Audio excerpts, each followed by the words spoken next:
Praise the lord. ఈ సాయంకాల ప్రార్థన సమయంలో మీకందరికీ కూడా ప్రభువైన యేసుక్రీస్తు నామములో శుభములు తెలియజేస్తూ స్వాగతం పలుకుతున్నాను. ఈ దినమంతా కూడా దేవుడు మనల్ని నడిపించాడు కదా. మన అనుదిన ప్రయాణములలో మన ఉద్యోగ జీవితానికి మనం వెళ్ళినప్పుడు, మనం ఎక్కడికి వెళ్ళినా, ఎక్కడ తిరిగినా, అన్ని సమయాలలో, అన్ని పరిస్థితులలో కూడా దేవుడు మనకు తోడైండి మనల్ని నడిపించిన విధానాన్ని బట్టి దేవునికి వందనములు, స్తోత్రములు చెల్లిద్దాం. పిల్లలంతా కూడా స్కూల్ నుంచి, కాలేజెస్ నుంచి క్షేమంగా వచ్చి ఉన్నారు. దేవుడు మనకు తోడై ఉంటేనే కదా మనమంతా ఇంత క్షేమంగా ఉండగలుగుతున్నాము. మరి ఆ దేవాది దేవునికి మనము అనుదినము, అనుక్షణము కూడా కృతజ్ఞతాస్తుతులు చెల్లించాలి. అపోస్తలుడైన పౌలు చెప్పినట్లుగా ఎడతెగక ప్రార్థించాలి, ఎల్లప్పుడూ అన్ని సమయములలోనూ కృతజ్ఞతాస్తుతులు చెల్లించాలి. అన్ని సమయాలంటే మనము కష్టమున్నా, ఇబ్బందులున్నా, సంతోషమున్నా, సుఖమున్నా అన్ని సమయాలలో కూడా మనము కృతజ్ఞతలు చెల్లించాలి. ఈ దినము దేవుడు మనకు ఒక మంచి వాగ్దానం ఇస్తున్నాడు. 91వ కీర్తన 10వ వచనము. నీకు ఏ అపాయమేమీ రాదు, ఏ తెగులును నీ గుడారమును సమీపించదు. నీకు అపాయమేమీ రాదు, ఏ తెగులును నీ గుడారమును సమీపించదు. గొప్ప వాగ్దానం కదా. ఇప్పుడు ఇంత గొప్ప వాగ్దానాన్ని మనకిచ్చినందుకు దేవాది దేవునికి వందనములు చెల్లిద్దాం. అయితే దీనికి ఒక నిబంధన ఉంది కదా. మనము రోజు చెప్పుకుంటున్నట్లుగానే మహోన్నతిని చాటున నివసించువాడే, సర్వశక్తుల నీడను విశ్రమించువాడు. ఆయనే నాకు ఆశ్రయము, నా కోట, నేను నమ్ముకొని నా దేవుడిని, నేను యెహోవాను గురించి చెప్పుచున్నాను అని కీర్తనకారుడు చెప్పినట్లు మనం కూడా చెప్పగలిగితే ఏ అపాయము నీకు రాకుండా ఆయన మనల్ని కాపాడుతూ ఉంటాడు. మనకు ఏ తెగులు కూడా మన గుడారమును కూడా సమీపించదట. ఎంత గొప్ప అద్భుతమైనటువంటి సంగతి. ఎందుకంటే మనం దేవుని నమ్మి ఉన్నాము. మనము ఆయనను మన నివాస స్థలంగా చేసుకొని ఉన్నాము. ఆయన దేవా నీవే నాకు ఆశ్రయము అని ఆయనను మనము మన నివాస స్థలంగా చేసుకున్నాం. కాబట్టి ఆయనే మన దగ్గర ఉన్నప్పుడు మనకి ఎలాంటి అపాయమైనా ఎలా వస్తుంది? ఆయనే మన ఇంట్లో ఉంటే మన గుడారానికి తెగులు ఎలా సమీపిస్తుంది కదా. మరి ఎంత అద్భుతమైనటువంటి వాగ్దానము, నిబంధన ఏంటంటే మనం దేవుణ్ణి మన నివాస స్థలంగా చేసుకొని ఆయనను మన ఇంట్లో ఆయన మనకు పెద్దగా ఉండాలి. కొన్ని ఇళ్లలో ఒక వాల్ హ్యాంగింగ్ ఉంటుంది. జనరల్గా వాల్ డెకరేషన్ ఏంటంటే, Christ is the head of this house, the unseen host at every meal, the silent listener at every conversation అని ఉంటుంది కదా. అలాగా ఆయన మనకు అతిథిగా ఉండాలి. ఆయన మన జీవితంలో ఉండాలి, మన ఇంట్లో ఉండాలి. ఆయన పెద్దగా ఉండాలి, హెడ్ ఆఫ్ ద హౌస్గా ఉండాలి. ఆ విధంగా ఆయన ఉండి మనకు ఆయనే ఆతిథ్యం ఇస్తూ, మనము చేసే ప్రతి ప్రార్థన వింటూ, మన ప్రతి పరిస్థితిలో కూడా ఆయన పాల్గొంటూ ఉంటే మనము ఎంత అద్భుతమైన జీవితాన్ని జీవించగలుగుతాము. ఆ శాంతి, ఆ సమాధానము మనం ఎప్పుడు కూడా మర్చిపోలేము. అంత గొప్ప అద్భుతమైనటువంటి కృపను ఆయన మనకిస్తాడు. కాబట్టి మనము దేవుని యొక్క సన్నిధిని వెతకాలి, దేవుని యొక్క కృపను వెతకాలి, దేవుని మన ఇంట్లో మన నివాసంగా చేసుకోవాలి. అలాంటి కృప దేవుడు మనకి ఇవ్వాలని ప్రార్థన చేద్దాం. మరి ఇక్కడ మరి ఆయన ఇచ్చే ఈ సెక్యూరిటీ అనేది ఉందే, అది ఎంత అద్భుతమైనది కదా. ఆయన మనకు అపాయం ఏమీ రాకుండా కాపాడతాడంట. అంటే ఆయననే మనకు సెక్యూరిటీ గార్డ్గా ఉంటాడు. మనకు 121వ కీర్తనలో చూసినట్లయితే, నీ కుడి ఎడమల ఆయన ఉంటాడు, నీ కుడి ప్రక్కన ఆయన నీకు నీడగా ఉంటాడు. పగలెండ దెబ్బ నీకు తగలదు, రాత్రి వెన్నెల దెబ్బ తగలదు.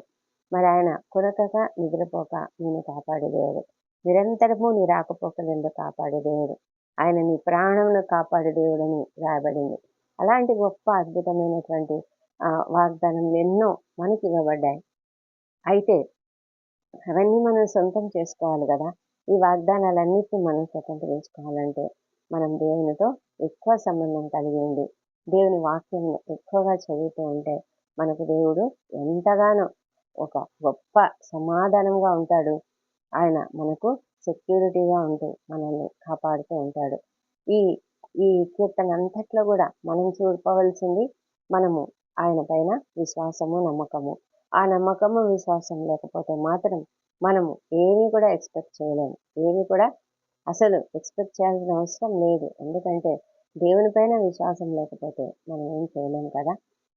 దేవునిని మనము ప్రాథమికంగా ఆయనని ఉన్నత స్థానంలో మనం మన జీవితాలలో ఉంచుకున్నట్లయితేనే మనము వీటిని పొందుకోగలుగుతాము. అలాగే ఏ తెగులు కూడా అంటే ఎలాంటి కీడు కలిగించేటువంటి ఎలాంటి కష్టము మనకు రాకుండా, ఏ నష్టము మనకు కలగకుండా, ఎలాంటి తెగులు అంటే హ్మ్, పురా పూర్వకాలాలలో అది వచ్చే ఒక రకమైన వైరల్‌గా వచ్చేటువంటి ఒక పాండమిక్ అంటారు కదా! అలాంటి జబ్బు అనమాట. మనకు లాస్ట్ టైమ్ అంటే 3 సంవత్సరాల క్రితం కరోనా అన్నది ఎంత భయంకరంగా వచ్చిందో అలాంటిదనమాట. అంతకుముందు మరి కలరా అనే ఒక వ్యాధి ఉండేది. ఇలాంటివి రకరకాలుగా ఉన్నాయి. రకరకాలుగా వస్తూ ఉన్నాయి అప్పుడప్పుడు. మనకు మరి ఈ ఈ లాస్ట్ అంటే 3 ఇయర్స్ బ్యాక్ మనకొచ్చింది కరోనా అనే ఒక భయంకరమైనటువంటి తెగులు. ఆ తెగులుని అలాంటి తెగుళ్ళు కూడా మనకి రాకుండా ఆయన మనల్ని కాపాడే దేవుడనమాట. మనము ఏ కష్టాలు రావు, మనకి ఏ జబ్బులు రావని కాదు. ఆయన మనల్ని ఎంతగానో కాపాడుతూ, మనల్ని సంరక్షిస్తూ ఉంటాడు కాబట్టి, ఆ పరిస్థితులలో అన్నిట్లలో కూడా మనకు సమాధానకరమైనటువంటి పరిస్థితులను ఆయన మనకు ఇస్తాడు.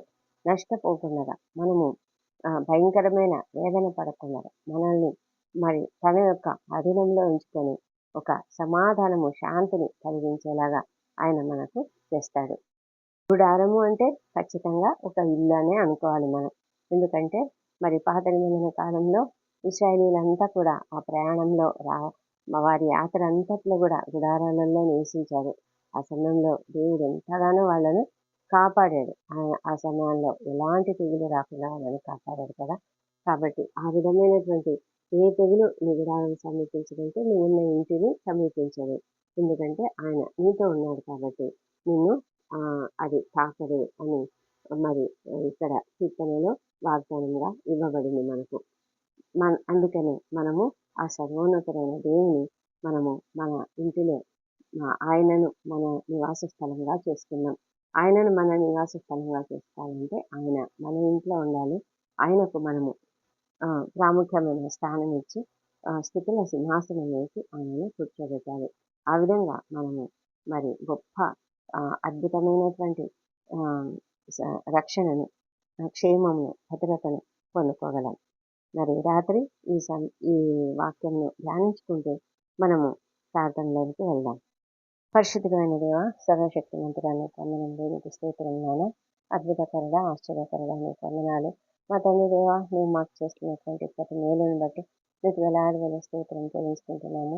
తండ్రి ప్రభా, నీవు దయగల దేవుడవు, కృప కలిగిన దేవుడవు, ప్రేమ కలిగిన దేవుడవు.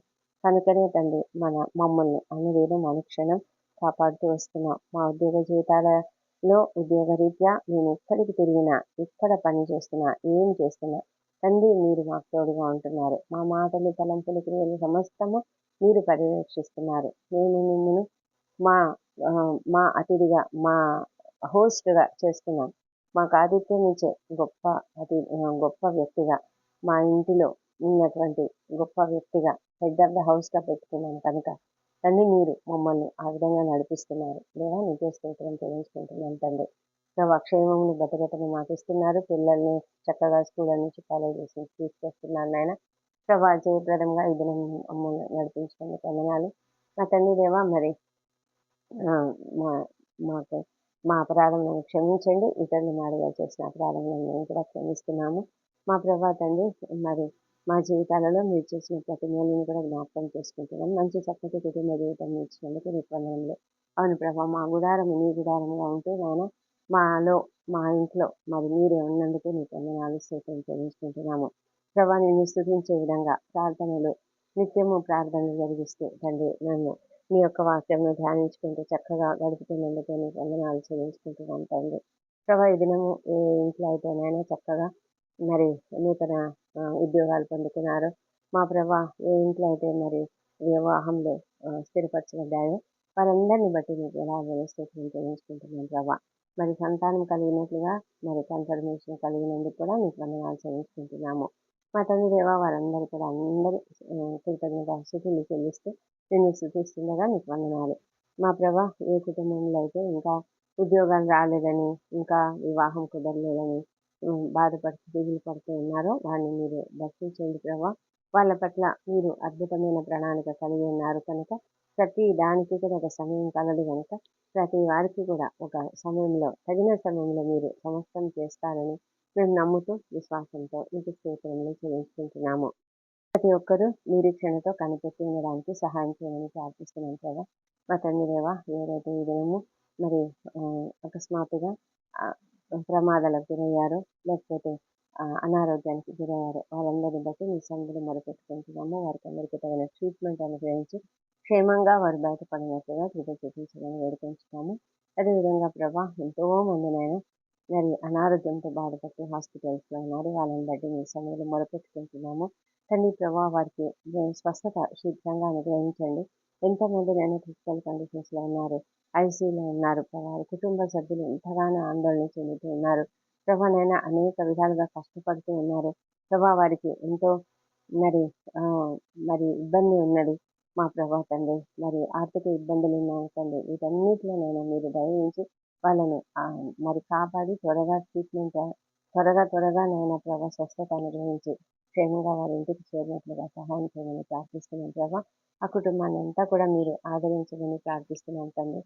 దేవా ప్రభా, మరి అనేక మంది ప్రభా అనేక సమస్యలతో బాధపడుతున్నారు. ముఖ్యంగా అప్పుల బాధతో, ఆర్థిక ఇబ్బందులతో బాధపడుతూ చాలా నిరుత్సాహానికి మరి కృంగుదలకు గురైనటువంటి వాళ్ళని మీరు లేవనెత్తమని ప్రార్థిస్తున్నాం ప్రభా. వారికి మీరు తగిన మార్గం చూపించండి. వారి ఎదుట అనేకమైన ద్వారం తెరవండి తండ్రి ప్రభా. మీరే తండ్రి వారిని లేవనెత్తి వారికి సహాయం చేయమని ప్రార్థిస్తున్నాం ప్రభా. ఎంతమందికైతే న్యాయపరమైనటువంటి అవసరత ఉన్నదో ప్రభా, వారికి తండ్రి మీరు వారి పక్షంగా వ్యాఖ్యమాడే దేవుడిగా ఉండి న్యాయమూర్తివి నీవు తండ్రి. మరి చక్కటి న్యాయమూర్తివి, మరి సరైన యథార్థమైనటువంటి న్యాయమూర్తివి తండ్రి ప్రభా. వారికి సరైనటువంటి న్యాయం చూపించమని ప్రార్థిస్తున్నాం. ఎంతో మంది కష్టాలలో, ఇరుకులలో, ఇబ్బందులలో ఉన్నారు ప్రభా. ఒంటరి తల్లులు, ఒంటరి మహిళలు ప్రభా, వృద్ధులైనటువంటి వారు, అనాథలుగా ఉన్నటువంటి వారు, చిన్నారులు అనాథలుగా ఉన్నటువంటి వారు, నిరాశ్రయులుగా ఉన్నటువంటి వారు, వారికి కూడా మీ యొక్క సహాయం అనుగ్రహించమని ప్రార్థిస్తున్నాం ప్రభా. మా తండ్రి దేవా, మేము ప్రతి ఒక్కరము కూడా అలాంటి వారికి ఆదరణ కలిగించే రీతిగా, సహాయం చేసే రీతిగా మా హృదయాలను ప్రేరేపించుకొని ప్రార్థిస్తున్నాం ప్రభా. ప్రతి కుటుంబంలో సంతోషము, సమాధానం అనుగ్రహించండి. మరి తండ్రి, ఎక్కడ మనస్పర్ధలు అనేవి లేకుండా చేయమని వేడుకొంచున్నాం నాయన ప్రభానైనా. మరి ఏ ఇంట్లో కూడా నైనా మరి ఇబ్బందులు, మనస్పర్ధలు, మరి కొట్లాటలు లేకుండా కాపాడమని వేడుకొంచున్నాము. మా తండ్రి, చిన్న బిడ్డలు ఉన్న ప్రతి ఇంటిని మీరు ఆశ్రయించినైనా ఆ బిడ్డలు మీ దయందును మనుషులైన వైద్యులయ్యమని ప్రార్థిస్తున్నాము ప్రభానైనా. వారిని మీరు దీవించండి తండ్రి. వారిని చక్కటి మార్గంలో పెంచడానికి ఆ ఇంట్లోని తల్లిదండ్రులకు, ఇంట్లో ఉన్నటువంటి ప్రతి ఒక్కరికి మరి మీరు జ్ఞానం ఇచ్చి చక్కటి మార్గంలో పెంచడానికి సహాయం చేయమని, ప్రతి బిడ్డగా మీ బిడ్డగా ఎదగాలి తండ్రి ఆ విధంగా సహాయం చేయమని వేడుకుంటున్నాము. విద్యార్థులైన యవనస్తులు మీరు దీవించండి ప్రభా. వారందరూ కూడా మంచి మార్గంలో నేర్చుకున్నట్లుగా నాన్న, మంచి జ్ఞానంతో ప్రవర్తించినట్లుగా, జ్ఞానం కలిగి చదువుకునేటట్లుగా మా తండ్రి మీరు వారిని దీవించమని ప్రార్థిస్తున్నాం ప్రభా. వారికి అందరికీ కూడా మరి మీ దయ అపారంగా దయచేయమని ప్రార్థిస్తున్నాం ప్రభా.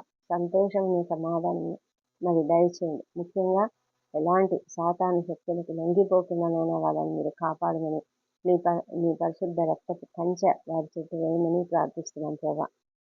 దేవా, ఈ రాత్రి డ్యూటీలు చేసినటువంటి డాక్టర్లను, నర్సులను, ఇతర సిబ్బందిని దీవించి వారికి అందరికీ ఓపికను, సహనం అనుగ్రహించండి. మీ కాపుదలను అనుగ్రహించండి. అదేవిధంగా రక్షణ శాఖలో పనిచేసినటువంటి వారిని, సైనికులను, వాచ్మెన్లను, గార్డులను అందరినీ కూడా దీవించి వారందరికీ కూడా నేను మరి చక్కటి అప్రమత్తత కలిగిన హృదయాన్ని అనుగ్రహించండి ప్రభా. మరి వారికి కూడా మీ కాపుదలను అనుగ్రహించమని ప్రార్థిస్తున్నాము. మా తండ్రి దేవా, మరి రాత్రి వేళ ప్రయాణాలు చేస్తున్నటువంటి ప్రతి ఒక్కరిని దీవించి క్షేమంగా వారి గమ్యస్థానానికి చేర్చండి. మా ప్రభానైనా వారి డ్రైవింగ్ చేసినటువంటి వ్యక్తి పైన కూడా మీ రక్తం ప్రేక్షిస్తున్నాము తండ్రి. క్షేమకరమైనటువంటి ప్రయాణం వారికి అనుగ్రహించండి దేవా ప్రభా. ఈ రాత్రి మేము నిద్రించబోతున్నాము. మరి ఎంతమంది అయితే నిద్రలు ఎంతో బాధపడుతున్నారో వాళ్ళని అందరినీ దర్శించి వారికి చక్కటి నిధిని అనుగ్రహించండి. వారిలో ఉన్నటువంటి టెన్షన్స్ మరి ప్రెషర్స్ అన్నీ కూడా తొలగించమని ప్రార్థిస్తున్నాం ప్రభా. క్షమాహృదయం కలిగి శాంతి కలిగినటువంటి మనసుతో ప్రభా వారు ప్రశాంతంగా నీ వాక్యాన్ని ధ్యానించుకుంటూ పడుకునేలాగా, పడకలపై పరునప్పుడు కూడా నేను ధ్యానించుకునే కృపను వారికి చూపించగానే చక్కటి నిద్రను వారికి అనుగ్రహించండి. మా తండ్రి దేవ, మేమంతా కూడా నిద్రలోకి వెళ్తుండగా మీరు మమ్మల్ని కాపాడమని వేడుకొంచున్నాము. మాలో ఉన్నటువంటి ప్రతి బలహీనతను తొలగించండి తండ్రి. మేమంతా కూడా ప్రభా నీ పైన ఆధారపడి ఉన్నాము తండ్రి. మా ప్రాణంలో శరీరంలో మాత్రమే నీ చేతులకు అప్పగించుకుంటున్నాము. మా పైన నీ రక్తపు కంచె వేయండి తండ్రి. దేవా ప్రభా, ఎలాంటి ఆకస్మిక ప్రమాదములు కానీ అనారోగ్యములు కానీ కలగకుండా కాపాడమని వేడుకొంచున్నాం తండ్రి. మంచి నిద్రను అనుగ్రహించండి దేవా. మరి రాత్రి అంతా కూడా ఎలాంటి దుష్ట స్వప్నాలు కానీ, దొంగ భయాలు కానీ, ఎలాంటి విషపురుగు కాటుల వల్ల కానీ భయం లేకుండా మంచి రెస్ట్ని అనుగ్రహించండి తండ్రి. రేపటి దినాన్ని ముగించవలసిన పనులన్నీ కూడా నీ చేతులకి అప్పగించుకుంటున్నాం నాయన. మా ప్రభా, ప్రతి పనిని కూడా మేము జయప్రదంగా చేయగలుగుటకు మీరే కృప అనుగ్రహిస్తారని నమ్ముతూ నీకు స్తోత్రం చెల్లిస్తున్నాము.